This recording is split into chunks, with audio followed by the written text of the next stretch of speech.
हरे कृष्ण। श्रीमद् भागवतम के 7वें स्कंद में वर्णन आता है कि श्री तुलसी देवी भगवान श्री हरि विष्णु नारायण की शुद्ध भक्त है। केवल उन्हें देखने, छूने, स्मरण करने, प्रार्थना करने, प्रणाम करने, उनके विषय में श्रवण करने या केवल उनका पौधा लगाने मात्र से भी जीवन में हर प्रकार की मंगलता आती है। जो कोई भी ऊपर बताए गए तुलसी के संपर्क में आता है वह शाश्वत रूप में वैकुंठ में निवास करता है। इस पर से हम जान सकते हैं कि तुलसी द्वारा श्री हरि को अर्पित की जाने वाली सेवा कितनी शुद्ध है। इसीलिए हमें सदैव तुलसी देवी का सेवक बनने की अभिलाषा करनी चाहिए। अब जैसे कि हम जानते हैं कि कार्तिक मास में बस कुछ ही समय में तुलसी विवाह का मांगलिक अवसर भी आने वाला है, तो आने वाले तुलसी विवाह के महोत्सव के उपलक्ष्य में हम आपके लिए लेकर आए हैं श्रीमती तुलसी महारानी की विशेष कथा, जिसका हम विस्तार पूर्वक श्रवण करेंगे। तो अगर अभी तक आपने इस चैनल को सब्सक्राइब नहीं किया है तो जल्दी से कर लीजिए। तो चलिए आज की कथा का प्रारंभ करते हैं। ब्रह्मवैवर्त पुराण के प्रकृति खंड के अनुसार एक समय देवर्षि नारद जी ब्रह्मांड में भगवान श्री हरि का गुणगान गाते हुए पहुंच गए वैकुंठ धाम में। वहां जाकर उन्होंने भगवान विष्णु और लक्ष्मी देवी को प्रणाम किया और विनम्र भाव से भगवान से अपने मन की जिज्ञासा प्रकट करते हुए कहने लगे कि हे प्रभु, मैंने सुना है कि तुलसी देवी आपको अत्यंत प्रिय है। तुलसी पत्र के बिना आप कोई भी भोग का स्वीकार नहीं करते, लेकिन हे प्रभु, साध्वी तुलसी देवी आपकी प्रिय कैसे बनी? उनका जन्म कहाँ हुआ था? वे पूर्व जन्म में कौन थी? उनके माता पिता कौन थे? उन्होंने ऐसी कौन सी तपस्या की थी कि उन्होंने प्रकृति के अधिष्ठाता भगवान श्री हरि को यानी आपको पति रूप में प्राप्त किया? ऐसा क्या हुआ कि हर प्रकार से सुयोग्य तुलसी देवी एक पौधा बन गई और यह परम तपस्विनी तुलसी देवी कैसे असुर की चंगुल में फंस गई? संपूर्ण संदेहों को दूर करने वाले भगवान कृपया मेरे इन संशयों को दूर करें।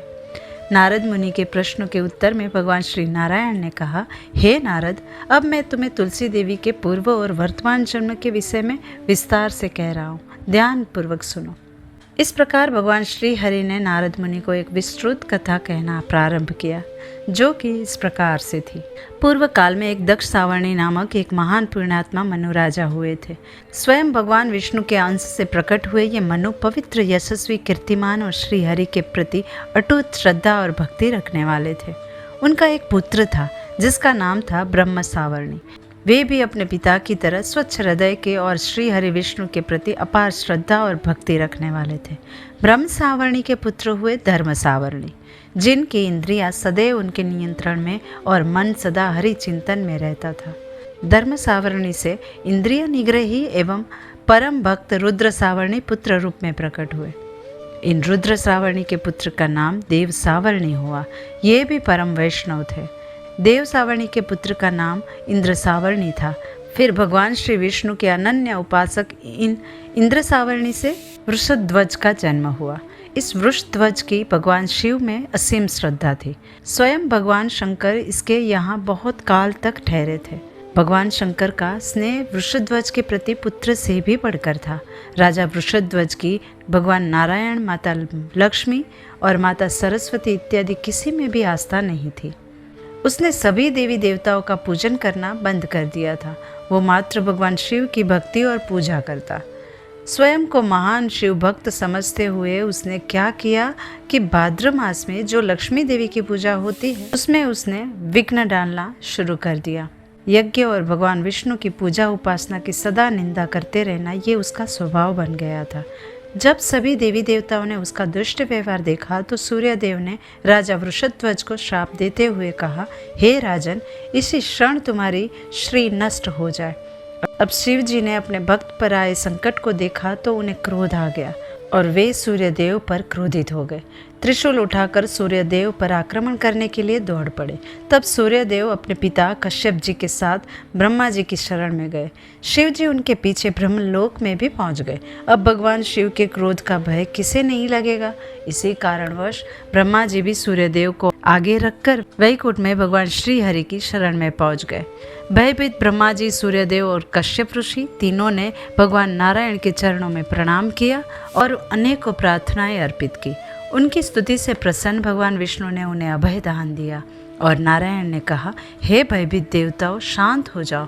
मेरे रहते तुम्हें कोई भय नहीं। विपत्ति के अवसर पर डरे हुए जो भी व्यक्ति जहाँ कहीं भी मुझे याद करते हैं, मैं हाथ में चक्र लिए उसी क्षण उसके पास पहुँच जाता हूँ और उनकी रक्षा करता हूँ। हे देवताओं, मैं तुम्हें वचन देता हूँ कि आज से भगवान शिव का भय तुम्हारे समीप नहीं आएगा। भगवान शिव तो सत्पुरुषों के स्वामी है। वे सदा अपने भक्तों के अधीन रहते हैं। हे ब्राह्मण, सुदर्शन चक्र और भगवान शंकर, ये दोनों मुझे प्राणों से भी बढ़कर प्रिय है। और जो जिस प्रकार मेरी उपासना करते हैं, मैं भी उसी प्रकार उनकी सेवा में तत्पर रहता हूँ। यह मेरा नियम है। जब इस प्रकार भगवान श्री विष्णु ब्रह्मा जी और अन्य देवताओं से बात कर रहे थे, भगवान शिव जी भी वहाँ पहुँचे। उनके हाथ में त्रिशूल था और वे वृक्ष पर आरूढ़ थे। उनकी आंखें रक्त कमल के समान लाल थी। वहां पहुंचकर विनम्र होकर भगवान श्री विष्णु को प्रणाम किया। भगवान विष्णु ने कहा, महादेव, यहाँ कैसे पधारना हुआ और अपने क्रोध का कारण बताइए। महादेव ने श्री हरि विष्णु को उत्तर देते हुए कहा, वृषध्वज मेरा परम भक्त है। मैं उसे प्राणों से भी बढ़कर प्रिय मानता हूँ और मेरे प्रिय भक्त को सूर्यदेव ने शाप दे दिया है। यही मेरे क्रोध का कारण है। जब मैं अपने कृपा पात्र भक्त के शोक से प्रभावित होकर सूर्य को मारने के लिए तैयार हुआ, तब वह ब्रह्मा जी की शरण में चला गया और फिर ब्रह्मा सहित उसने आपकी शरण ग्रहण कर ली है। जो व्यक्ति ध्यान अथवा वचन से भी आपकी शरण ग्रहण कर लेते हैं, उन पर विपत्ति और संकट अपना भी प्रभाव नहीं डाल सकते हैं। शरणागति का फल तो प्रत्यक्ष ही है। आपका स्मरण करते ही मनुष्य सदा के लिए अभय एवं मंगलमय बन जाता है। परंतु प्रभु, मुझे चिंता इस बात की है कि अब मेरे भक्त की दिनचर्या कैसे चलेगी, क्योंकि सूर्य के शाप से उसकी श्री और समृद्धि नष्ट हो गई है। उसमें सोचने समझने की शक्ति भी तनिक सी नहीं रह गई है। शिव जी ने वचन सुनकर नारायण ने कहा, हे शंभु, देव की इच्छा से अब तक दीर्घ काल बीत चुका है। यद्यपि भले वैकुंठ में अभी आधी घड़ी का ही समय बीता है, लेकिन पृथ्वी पर आपके द्वारा वर्णित संपूर्ण घटनाक्रम को हुए 21 युग समाप्त हो चुके हैं। इतना ही नहीं, उसका पुत्र रथध्वज अब अपना आयुष्य समाप्त कर पृथ्वी लोक से जा चुका है। इस समय पृथ्वी पर रथध्वज के 2 पुत्र हैं, जिनके नाम है धर्मध्वज और कुशध्वज।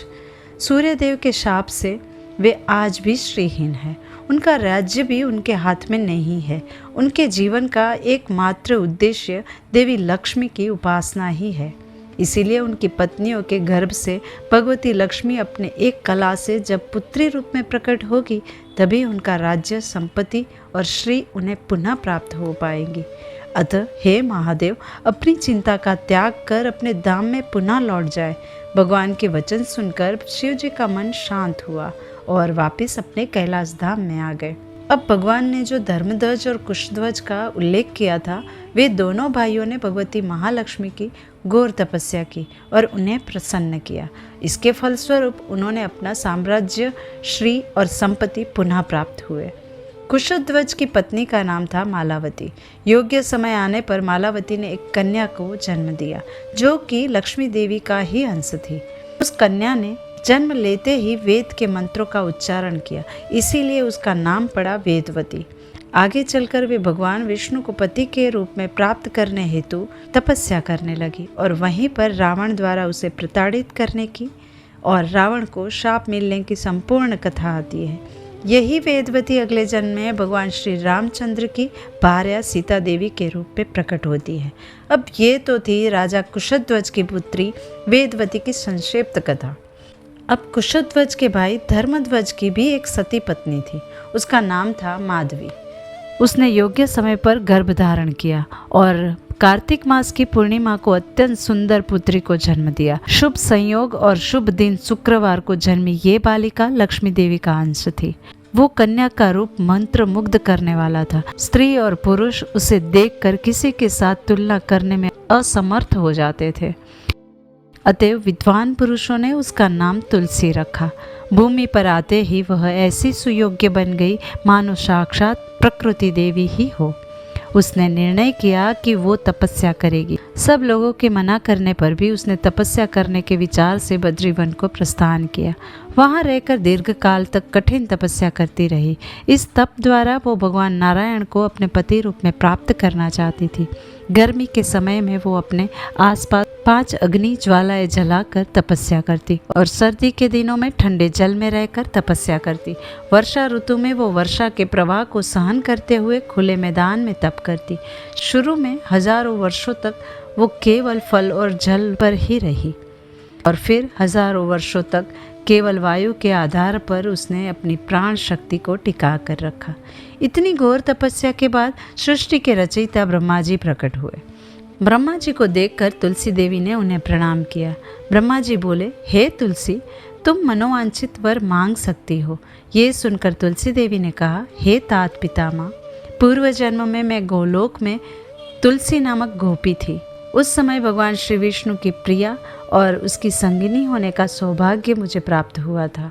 एक दिन मेरे दुर्भाग्य के कारण श्रीमती राधिका द्वारा मुझे पृथ्वी पर आने का शाप मिला और उसी के फलस्वरूप मुझे इस मानव योनि में आना पड़ा है।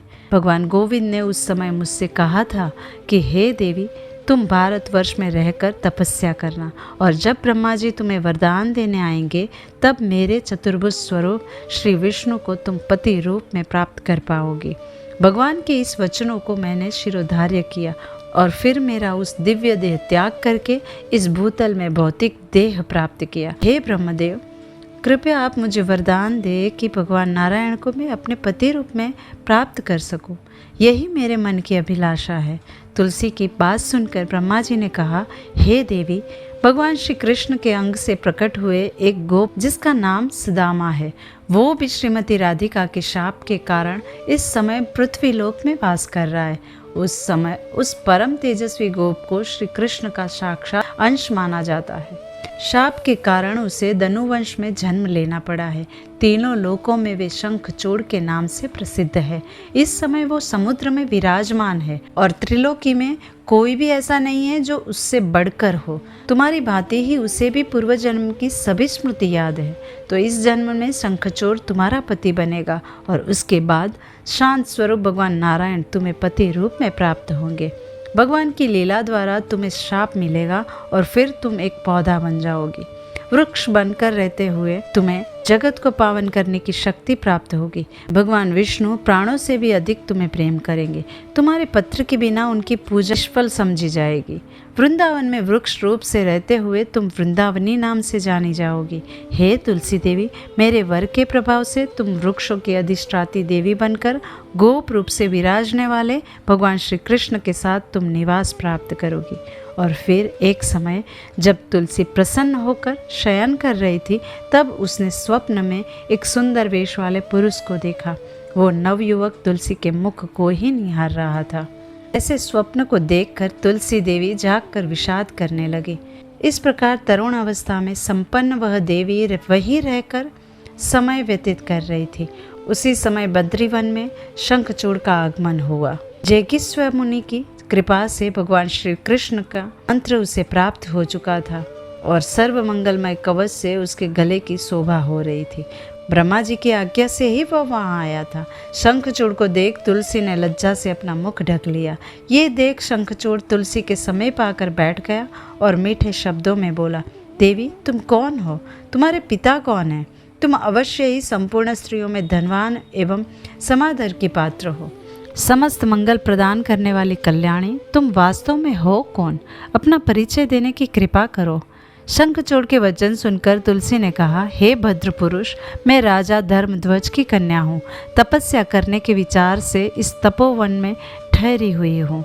लेकिन तुम कौन हो? किस प्रयोजन से यहाँ आए हुए हो? शंखचूड़ ने कहा, मैं ब्रह्मा जी की आज्ञा से यहाँ आया हुआ हूँ और गंधर्व विवाह की विधि अनुसार तुम्हारी आज्ञा से तुमसे विवाह करना चाहता हूँ। देवताओं को परास्त करने वाला शंखचूड़ मैं ही हूँ। धनुवंश में मेरी उत्पत्ति हुई है। देवी राधिका के शाप के कारण मैं इस पृथ्वी पर दानवराज बनकर आया हूँ। शंखचूड़ की बात सुनकर तुलसी देवी प्रसन्न हो गई। जब वे दोनों आपस में बातें कर रहे थे उसी समय ब्रह्मदेव ने वहां उन दोनों को विवाह सूत्र में बंध जाने को कहा। इस प्रकार दोनों ने गंधर्व पद्धति से विवाह संपन्न किया और फिर शंखचूड़ अपनी पत्नी तुलसी देवी के साथ अपने भवन में आनंद पूर्वक रहने लगा। और दीर्घकाल तक शासन किया। समस्या तो ये थी, देवताओं के अपने अधिकार नहीं रह गए थे, उनकी स्थिति भिक्षुक जैसी हो गई थी। इसी कारण शंखचूड़ का आधिपत्य का स्वीकार करना पड़ा था। लेकिन ऐसा अधिक समय तक कैसे चल सकता था? आखिरकार उन्होंने एक उपाय ढूंढ निकाला। अब वो उपाय क्या था, ये हम जानेंगे तुलसी देवी की महात्म्य की इसी कथा के अगले अध्याय में। अगर आपको ये कथा अच्छी लगी है तो इसे अधिक से अधिक लोगों तक शेयर कीजिए और आपके अपने चैनल को सब्सक्राइब करिए, ताकि आने वाले अध्याय की कथा भी आप मिस ना करें। तो चलिए इस पवित्र कार्तिक मास में भगवान की शुद्ध भक्ति प्रदान करने वाली तुलसी महारानी की श्रद्धा और भक्ति भाव पूर्वक सेवा करते हैं और उनसे भगवान की शुद्ध भक्ति की याचना करते हैं। जय श्री लक्ष्मी नारायण।